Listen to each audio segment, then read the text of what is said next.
के यशस्वी प्रधानमंत्री श्री नरेंद्र मोदी जी के नेतृत्व में 9 वर्ष की यशस्वी यात्रा के उपलब्धियों को लेकर के आयोजित गौतम बुद्ध नगर लोकसभा सीट के इस जनसभा में मंच पर उपस्थित क्षेत्रीय अध्यक्ष श्री सत्येंद्र सिसोदिया जी, उत्तर प्रदेश सरकार में मेरे सहयोगी औद्योगिक विकास के मंत्री श्री नंद गोपाल गुप्ता नंदी जी, राज्य मंत्री जसवंत सैनी जी, प्रभारी मंत्री जनपद गौतम बुद्ध नगर श्री ब्रजेश सिंह जी, लोकप्रिय सांसद डॉक्टर महेश शर्मा जी, राज्यसभा के माननीय सांसद श्री सुरेंद्र सिंह नागर जी, हमारे लोकप्रिय विधायकगण श्री पंकज सिंह जी, श्री तेजपाल नागर जी, श्री लक्ष्मी राज सिंह जी, श्री श्रीचंद शर्मा जी, श्री नरेंद्र भाटी जी, भारतीय जनता पार्टी के जिला के अध्यक्ष श्री मनोज गुप्ता जी, जिला पंचायत अध्यक्ष बुलंदशहर डॉक्टर अंतुल तेवतिया जी, भारतीय जनता पार्टी के प्रदेश के मंत्री डॉक्टर चंद्रमोहन जी, प्रदेश के अवस्थापना और औद्योगिक विकास के आयुक्त श्री मनोज कुमार सिंह जी, आज के इस कार्यक्रम में गौतम बुद्ध नगर लोकसभा सीट से जुड़े हुए सभी पदाधिकारी और कार्यकर्ता भाइयों और बहनों, 9 वर्ष की उपलब्धियों के अवसर पर जनपद गौतम बुद्ध नगर वासियों को 1700 करोड़ रुपए से अधिक की योजनाओं का उपहार प्राप्त हो रहा है। इस अवसर पर यहां के लोकप्रिय जनप्रतिनिधियों का हृदय से बधाई देते हुए मैं आप सबका अभिनंदन करता हूं। भाइयों बहनों, आज इस कार्यक्रम में आने के पूर्व मुझे 2 आयोजनों के साथ जुड़ने का अवसर प्राप्त हुआ। आज ही के दिन 48 वर्ष पहले कांग्रेस ने लोकतंत्र के गले को घोंटने का प्रयास किया था। लोकतंत्र की हत्या करने का प्रयास किया था और उस समय जो आवाजें मुखर हुई थी, मीडिया जगत का एक प्रखर नाम था स्वर्गीय रामनाथ गोयनका जी का। इंडियन एक्सप्रेस ग्रुप के संस्थापक के नाम से आज एक मार्ग का लोकार्पण करने का भी अवसर मुझे प्राप्त हुआ। उन लोकतंत्र सेनानियों की स्मृतियों को, जिनके कारण इतनी बड़ी संख्या में हम सब उपस्थित होकर के भारत के लोकतंत्र पर गौरव की अनुभूति करते हैं, उन सभी लोकतंत्र सेनानियों की स्मृतियों को नमन करने का एक अवसर यहां पे इस नामकरण के माध्यम से मुझे प्राप्त हुआ। मैं इस अवसर पर उन ज्ञात अज्ञात सभी लोकतंत्र सेनानियों को स्मरण करते हुए उन्हें नमन करता हूं। और भाइयों बहनों, आप इसको विडंबना ही मानेंगे, आजादी के बाद देश के लोकतंत्र पर जब संकट आया था, लोकनायक जयप्रकाश नारायण जी के नेतृत्व में उस समय के उन तमाम महान लोकतंत्र सेनानियों ने, उसमें सरदेव अटल बिहारी वाजपेयी जी थे, सरदेव लाल कृष्ण आडवाणी जी थे, गैर कांग्रेसी सभी दलों के नेताओं ने एक मंच पर आकर के लोकतंत्र को बचाने का जो कार्यक्रम किया था उसमें सफलता प्राप्त हुई। लेकिन जेपी और लोहिया के नाम पर राजनीति करने वाले लोग आज फिर से लोकतंत्र विरोधी अपने कृत्यों के लिए भारत के लोकतंत्र के इतिहास को काला अध्याय में बदलने वाले उसी कांग्रेस के साथ मिलकर के भारत के खिलाफ षड्यंत्र करने में निरंतर कुछ न कुछ दुष्चक्र करने का प्रयास कर रहे हैं। और आज हम सबकी जिम्मेदारी बनती है, जब भारत एक नए भारत के रूप में दुनिया के अंदर अपनी पहचान बना रहा है, प्रधानमंत्री मोदी जी के यशस्वी नेतृत्व में वैश्विक मंच हो या फिर भारत के अंदर सुरक्षा का एक बेहतर वातावरण, इन सभी कार्यक्रमों को जब अच्छे रूप में भारत आगे लेकर के चल रहा है, ये यात्रा विकास की, समृद्धि की, खुशहाली की और वैश्विक मंच पर प्रतिष्ठा की अनवरत चलती रहे, इसके लिए एक बार फिर से केंद्र सरकार की 9 वर्ष की प्रधानमंत्री मोदी जी के नेतृत्व की उपलब्धियों को लेकर के आम जनमानस के बीच में हम जाकर के 2024 की तैयारियां कर सके, इसके लिए आज मैं आपके बीच में आप सबसे अपील करने के लिए आया हूं। भाइयों बहनों, 1718 करोड़ की परियोजनाओं के पहले गौतम बुद्ध नगर पुलिस को अथॉरिटी की ओर से 56 4 पहिया वाहन पेट्रोलिंग के लिए उपलब्ध करवाए गए। अथॉरिटी के द्वारा अभी यहाँ पे हाई राइज बिल्डिंग के लिए फायर टेंडर भी उपलब्ध करवाने की कार्रवाई चल रही है।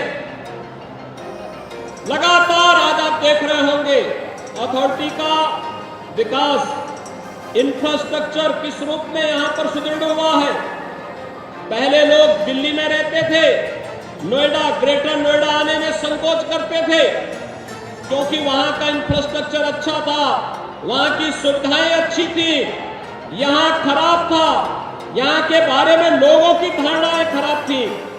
लेकिन आज बदल चुकी स्थितियां 6 वर्ष के अंदर ही एक सामूहिक प्रयास का परिणाम है कि आज गौतम बुद्ध नगर में दिल्ली से भी लोग आना चाहते हैं, देश से भी आना चाहते हैं, दुनिया से भी लोग आना चाहते हैं। पिछले दिनों हम आए थे, देश के बड़े डाटा सेंटर का हम लोगों ने यहां लोकार्पण किया था और आज देश के एक बड़े रोबोटिक सेंटर का भी उद्घाटन यहां पे इसके बाद कार्यक्रम में होने जा रहा है। ये बदलते हुए उत्तर प्रदेश और गौतम बुद्ध नगर जनपद की तस्वीर हम सबके सामने है। भाइयों बहनों, 17 के पहले मैं सोच रहा था, मेरे लगातार पिछले कुछ दिनों में कार्यक्रम थे। मैं बलरामपुर जिले में जो एस्पिरेशनल जिला है वहां गया था। अभी 3 दिन पहले बलरामपुर, अंबेडकर नगर, बलिया, गोरखपुर, इन जनपदों में मैं गया था। बड़ी गर्मी थी, लेकिन जब मैं पश्चिमी उत्तर प्रदेश की तरफ आ रहा था तो मुझे लगा कि वहां भी इतनी भीषण गर्मी होगी। लेकिन आज देखिए मौसम की कितनी बड़ी कृपा, जैसे माफिया उत्तर प्रदेश में ठंडे हो गए वैसे मौसम भी ठंडा हो गया है।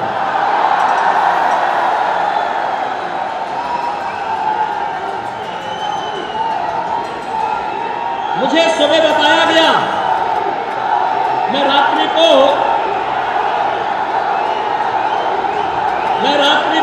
मथुरा में था और भाइयों बहनों देर रात्रि तक मथुरा के अंदर वहां पर चल रही विकास के कार्यक्रमों को मुझे अवलोकन करने का अवसर प्राप्त हुआ और मुझे लगा देखिए कितनी बड़ी संभावना उत्तर प्रदेश के लोगों के पास। काशी भी हमारे पास, अयोध्या भी हमारे पास, और मथुरा वृंदावन भी हमारे पास। मथुरा वृंदावन जैसे काशी प्रधानमंत्री मोदी जी के नेतृत्व में एक नई आभा के साथ दिव्य और भव्य काशी के रूप में आज जगमगाहट के साथ वैश्विक मंच पर एक नई प्रतिष्ठा प्राप्त कर रही है, ऐसे ही अयोध्या एक नई अयोध्या के रूप में जगमगा रही है। और मुझे लगता है हर भारतवासी दुनिया के अंदर जहां कहीं भी सनातन हिंदू धर्मावलंबी होगा, भारत का शुभचिंतक होगा, वह जनवरी 2024 का इंतजार कर रहा है जब रामलला अपने स्वयं के भव्य मंदिर में विराजमान होंगे। अयोध्या में वह दिन भी नजदीक आने वाला है। और मैं कल मथुरा वृंदावन की जगमगाहट को, वहां पे चल रहे कार्यक्रमों को भी देख रहा था। देर रात्रि तक मुझे अनेक स्थानों में जाने का अवसर प्राप्त हुआ, लेकिन आज प्रातः जब मैंने मालूम किया कि क्या स्थिति है गौतम बुद्ध नगर की, तो मुझे बताया गया बारिश हो रही है। कैसे कार्यक्रम होंगे? मैंने कहा चिंता मत करिए, तो जो पहले से बोला गया उसके अनुरूप हो रहा है, क्योंकि उत्तर प्रदेश में सब कुछ अब विकास के बारे में लोग सोच रहे हैं, विकास होना है। लोगों के मन में एक बात आ गई है कि हम केवल और केवल सकारात्मक सोच के साथ, जिस सकारात्मक सोच के साथ प्रधानमंत्री मोदी जी ने विगत 9 वर्षों के अंदर अथक परिश्रम करके, कठिन परिश्रम करके अपने विजनरी लीडरशिप में देश को एक नई दिशा दी है। हर एक क्षेत्र में आपने 21 जून को विश्व योग दिवस के रूप में मनाया। दुनिया के 180 देशों ने योग दिवस के साथ जुड़ करके भारत की ऋषि परंपरा के प्रति कृतज्ञता ज्ञापित की। हर भारतवासी गौरवान्वित है। आपने परसों देखा अमेरिकी सीनेट को प्रधानमंत्री मोदी जी संबोधित कर रहे थे और अमेरिका में क्या अभूतपूर्व स्वागत प्रधानमंत्री मोदी जी को प्राप्त हुआ। भाइयों बहनों, वर्तमान में आजादी के अमृत काल में भारत 2 बड़ी उपलब्धियों को लेकर के वैश्विक मंच पर छा रहा है। G20 समूह की अध्यक्षता प्रधानमंत्री मोदी जी के नेतृत्व में भारत कर रहा है। G20 दुनिया के 20 बड़े देश, जिनके पास कुल दुनिया की आबादी की 65% से अधिक आबादी निवास कर रही है, दुनिया के 80% संसाधनों पर जिनका अधिकार है, 85% जीडीपी पर जिनका अधिकार है और 90% पेटेंट पर जिनका अधिकार है, उन देशों की अध्यक्षता भारत में और भारत वर्तमान में कर रहा है। G20 का एक समिट गौतम बुद्ध नगर जनपद में भी प्रस्तावित है। भाइयों बहनों, एक तरफ यह और दूसरी तरफ जब भारत अपनी आजादी के अमृत काल में चल रहा है, एक नए भारत के रूप में, एक खुशहाल भारत के रूप में, दुनिया की 5वीं बड़ी अर्थव्यवस्था के रूप में बढ़ता हुआ भारत आज हम सबके सामने है। कोरोना कालखंड में फ्री में टेस्ट, फ्री में उपचार, फ्री में वैक्सीन और 3.25 वर्षों से 80 करोड़ लोगों को प्रधानमंत्री मोदी जी के नेतृत्व में फ्री में राशन की सुविधा का लाभ भी भारत दे रहा है। दुनिया के अंदर कोई देश नहीं दे रहा है। भाइयों बहनों, 80 करोड़ लोगों को भारत 3.25 वर्ष से फ्री में राशन की सुविधा दे रहा है। और दूसरी तरफ 1947 में भारत का विभाजन करके बना हुआ पाकिस्तान एक एक रोटी के लिए मोहताज हो रहा है। जब भारत अपनी आजादी का अमृत महोत्सव मना रहा है, तब भारत खुशहाली की ओर से दुनिया की एक बड़ी आर्थिक ताकत के रूप में उभर रहा है। भारत के नागरिकों में समृद्धि आ रही है। भारत विकास की एक नई यात्रा के साथ आगे बढ़ रहा है। ये यात्रा इसी प्रकार से बनी रही। 2027 आते आते भारत दुनिया की तीसरी बड़ी अर्थव्यवस्था के रूप में स्थापित होगा। एक तरफ भारत की शानदार यात्रा और दूसरी तरफ पाकिस्तान अपनी नकारात्मक सोच के नाते, अपनी विध्वंसात्मक सोच के नाते भूखमरी और दरिद्रता की एक नई कहानी रचता हुआ दिखाई दे रहा है। और भाइयों बहनों, कोई कारण नहीं, आने वाले समय में अपने इन्हीं कृत्यों के नाते पाकिस्तान भी वैसे ही ठंडा न हो जाए जैसे यहां के माफिया ठंडे हो गए हैं। कोई कारण नहीं, आप देखना ये उधर बढ़ रहा है। और इसीलिए आज मैं आपके पास आया हूं आप सबसे अपील करने के लिए, जिन लोगों ने लोकतंत्र के गले पर रौंदा था, आज उसके साथ जब समाजवादी पार्टी, उनके साथ जब राष्ट्रीय लोकदल, उनके साथ जब जेडीयू और अन्य जेपी के अनुयायी कहे जाने वाले दलों की जब सांठगांठ होती है, तो जनता भी इनके उन सभी कारनामों को कि अपने भ्रष्टाचार के कारनामों को छुपाने के लिए कैसे, क्योंकि समाजवादी पार्टी का तो पुराना इतिहास रहा है ना कि कांग्रेस को इन्होंने 2004 में बिना मांगे ही समर्थन देने का कार्य किया था। वे समर्थन नहीं चाहते थे, लेकिन जबरदस्ती चिपको आंदोलन के रूप में अपने आप को अग्रणी बनाने में माहिर हैं और वही कार्य उन्होंने उस समय किया था। एक बार फिर से उस कथा को दोहराने का कार्य हो रहा है। लेकिन भाइयों बहनों, हमें विकास के बारे में जो सकारात्मक सोच प्रधानमंत्री मोदी जी ने दी है, उस सकारात्मक सोच के साथ आगे बढ़ना है। और आज गौतम बुद्ध नगर जनपद में मैं स्वयं इसी बात को लेके आया हूं। विगत 6 वर्ष में यहाँ के परसेप्शन को बदला है। यहाँ पे बड़े बड़े कार्य, इंफ्रास्ट्रक्चर के बड़े बड़े कार्य हो रहे हैं, निवेश आ रहा है।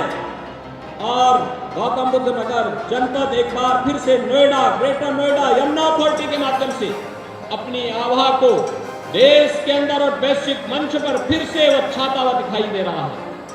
एक नए भारत के नए उत्तर प्रदेश के रूप में इस जनपद ने उत्तर प्रदेश को एक नई पहचान विगत 6 वर्ष के अंदर देने का कार्य किया। यहां पर एशिया का सबसे बड़ा एयरपोर्ट जेवर में बन रहा है। भाइयों बहनों, 6 वर्ष पहले जेवर की क्या स्थिति थी, क्या स्थिति थी?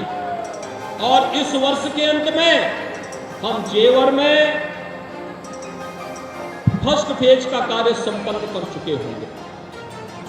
भाइयों बहनों, यहां पे आज मेडिकल डिवाइस पार्क भी आ रहा है, आज यहां पे फिल्म सिटी भी आ रही है, आज यहां पर विभिन्न प्रकार की वे योजनाएं जिनके बारे में कभी कल्पना की जाती थी, आज वह सब कुछ यहां आ रहा है।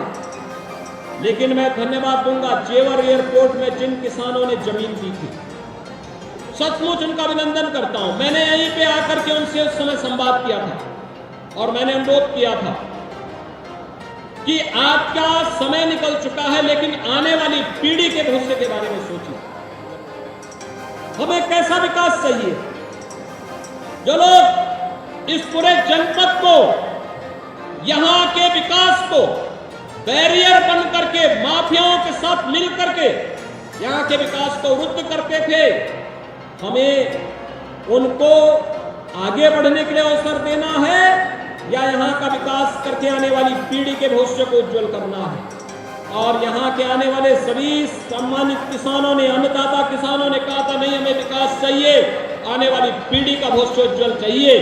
तो मैंने उनसे अनुरोध किया कि सचमुच आप विकास के पक्षधर हैं तो एक काम करना कि जेवर एयरपोर्ट के लिए बनने वाला जो एयरपोर्ट है, उसके लिए जो जमीन है, उस जमीन की रजिस्ट्री के कागज 1 महीने के अंदर आप यहाँ के माननीय जनप्रतिनिधियों के साथ मिलकर के लखनऊ में मुख्यमंत्री आवास में आकर के मुझे दे देंगे तो मैं मान लूंगा कि आप लोग सचमुच एयरपोर्ट बनाने के पक्षधर हैं।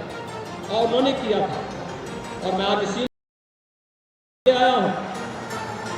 आज हम यहाँ पे आए हैं, आज यहाँ पे 1718 करोड़ रुपए की जिन परियोजनाओं का लोकार्पण और शिलान्यास हुआ है, सॉलिड वेस्ट मैनेजमेंट से भी है, सड़क से भी है, ड्रेनेज से भी है, यहाँ की अन्य अवस्थापना सुविधाओं के साथ साथ बुनियादी सुविधाओं से जुड़ी हुई योजनाएं भी हैं। लेकिन साथ साथ इस जनपद के समग्र विकास के लिए अथॉरिटी के द्वारा किए जाने वाले प्रयासों की वह एक झलक भी प्रस्तुत करता है। भाइयों बहनों, मैं यही आश्वासन देने के लिए भी आया हूं, किसानों की समस्या का समाधान हमारी शीर्ष प्राथमिकता है और सकारात्मक योगदान, संवाद से इस समस्या का समाधान हो जाए। संवाद के माध्यम से बड़ी समस्या का समाधान हो सकता है। आखिर हम लोकतांत्रिक समाज में रहते हैं, इसके लिए नकारात्मक ताकतों को बीच में नहीं आने देना है।